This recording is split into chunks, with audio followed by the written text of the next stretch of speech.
दोस्तों पांच के फंडे में 5 क्वेश्चंस देख लेते हैं। First question, consider the following statement assertion China is upper middle nation but tag its status of developing country in the world trade organisation. What's the reason? WTO allowed any country to retain its current status for a period of 10 years even after upgrading its economic position। Answer देख लेते हैं, answer क्या है? So answer is C, answer A is a true, मतलब A correct है।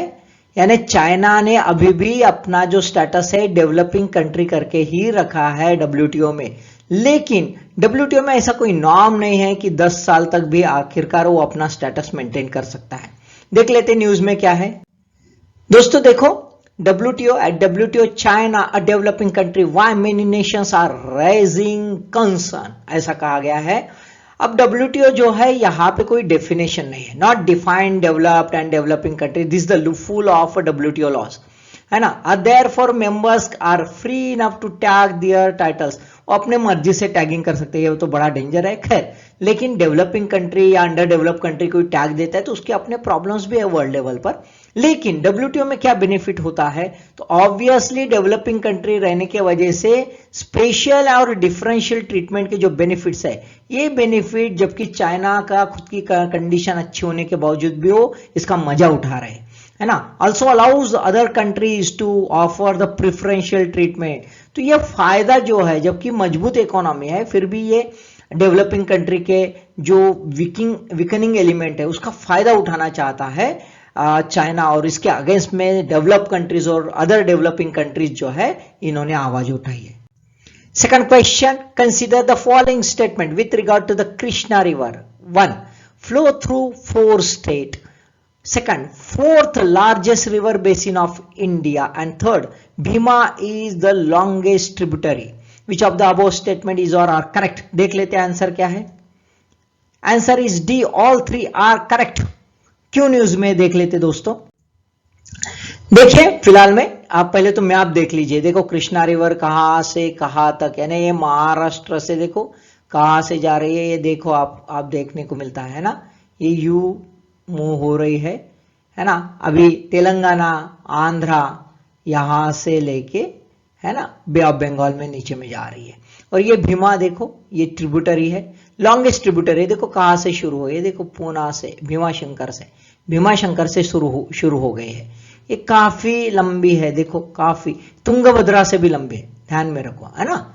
तो ये Bhima longest tributary है। न्यूज में इसलिए है कि जस्टिस DY चंद्रचूड़ और बोपन्ना जो थे सुप्रीम कोर्ट के, उन्होंने 10 जनवरी 2022 में हियरिंग से मना कर दिया, वो वहां पे आए नहीं।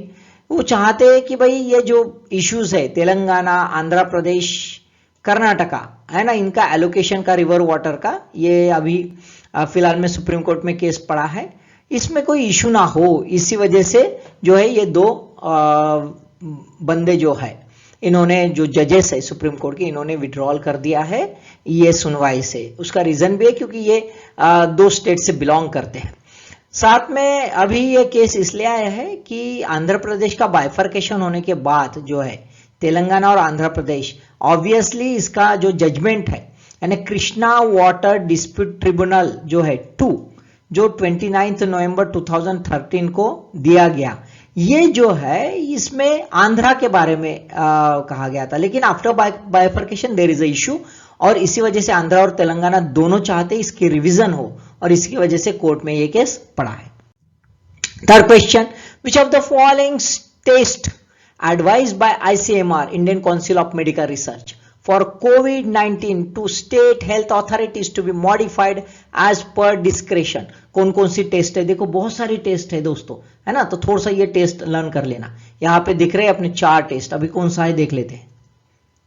सो आंसर इज डी, ऑल 4, है ना, पूरे के पूरे है। RT लैम्प है, CBNAT है, TrueNAT है ना, CRISPR है, साथ में और भी है, देख लेते हैं, है ना। Test only if contacts of confirmed cases are high risk, जब रिस्क ज्यादा है तभी ICMR बोलते हैं कि टेस्ट करते रहो, फालतू में टेस्ट नहीं करना, सर्दी हो गई टेस्ट करने चले, ये गलत है ना। अदर टेस्ट जो है RT-PCR, ये पॉपुलर टेस्ट हमने देखा है। रैपिड मॉलिकुलर टेस्टिंग सिस्टम भी है और रैपिड एंटीजन टेस्ट भी है। Positive point of care test है, यहाँ पे सेल्फ टेस्ट भी है। मॉलिकुलर टेस्ट में consider confirmatory and repeat testing है ना। ये सिम्टम्स जो है need to be tested, cough, fever, sore throat और लॉस ऑफ टेस्ट यदि रहा तो ये टेस्ट करना, ये बारे में जो है ICMR ने गाइडलाइन किया है। Then the fourth question, which of the following is or are variants of the naval version of BrahMos missile in Indian Navy? है ना, C2C or C2 land or C2 air? Which are the correct codes?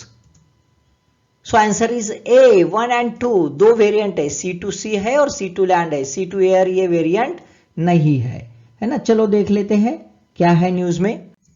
News में इसलिए दोस्तों कि C2C variant जो है BrahMos cruise missile जो है इसका सक्सेसफुली टेस्ट फायर्ड कर दिया गया on the 11th January 2022 by the through the INS Visakhapatnam जो है, ये अभी रिसेंटली कमीशन कर दिया गया है। यहाँ पे है ट्विन अचीवमेंट्स है, यहाँ पे it certified the accuracy of ships combat system and armament complex और validate the capability of the missile provide navy and the nation as a whole. Then the next question, that is the last question, consider the following statement. Assertion: suspension of MLA from the Legislative Assembly of the Maharashtra for a year is constitutionally void. A reason: a house of the state legislature declared a seat of MLA vacant if he absents himself from all its meetings for a period of 60 days without its permission. देख लेते हैं answer क्या है। Answer is A. Answer is A. Both A are and true and R is a correct explanation of A. देखो दोस्तों, ये जो महाराष्ट्र की असेंबली है वहां पे बीजेपी के जो 12 MLA है उनको 1 साल के लिए जो है सस्पेंड कर दिया गया है। और यदि हम ये देखते हैं दूसरा स्टेटमेंट है हाउस ऑफ स्टेट लेजिस्लेचर, यानी एक MLA की पोस्ट यदि वो बंदा बिना बताए है ना मोर देन 60 डेज यदि अब्सेंट रहा तो ये अपने आप वैकेंट हो जाती है। It is a constitutional provision. तो ऑब्वियसली है ना बोथ आर बीइंग करेक्ट, क्योंकि ये 1 ईयर है ना, is more than 60 days. Suspension is equivalent to the absent, है ना। चलो देख लेते न्यूज में क्या है। न्यूज में इसलिए आया है कि सुप्रीम कोर्ट ने अभी ये जजमेंट दिया है। सुप्रीम कोर्ट ऑब्जर्व दैट कि it's nothing but the affect the right of constituency to remain unrepresented in the assembly, है ना। रिप्रेजेंट ही नहीं हो रहा है, क्योंकि यहाँ पे सस्पेंशन कर दिया है तो साल भर जो MLA कंसर्न वो अपनी कॉन्स्टिट्यूशंसी के जो इश्यूज है वो सदन में रख नहीं पाएगी। तो that is a very serious issue. और इसी वजह से सुप्रीम कोर्ट कहता है कि कॉन्स्टिट्यूशनली एज ए प्रोविजन है तो 60 डेज मैक्सिमम ऐसा कहा है ना।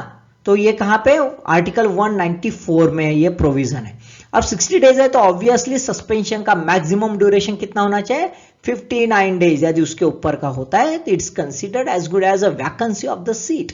तो ये ऐसा ना हो, है ना, it nothing but the just punishing the constituency as a whole. और इसी वजह से सुप्रीम कोर्ट ने ये जो विधानसभा का जो जजमेंट है, सभापति का जो जजमेंट है कि भाई साल भर के लिए उनको सस्पेंड रखा दिया, ये वाइड कर दिया, कॉन्स्टिट्यूशनली नल एंड वाइड कर दिया गया है।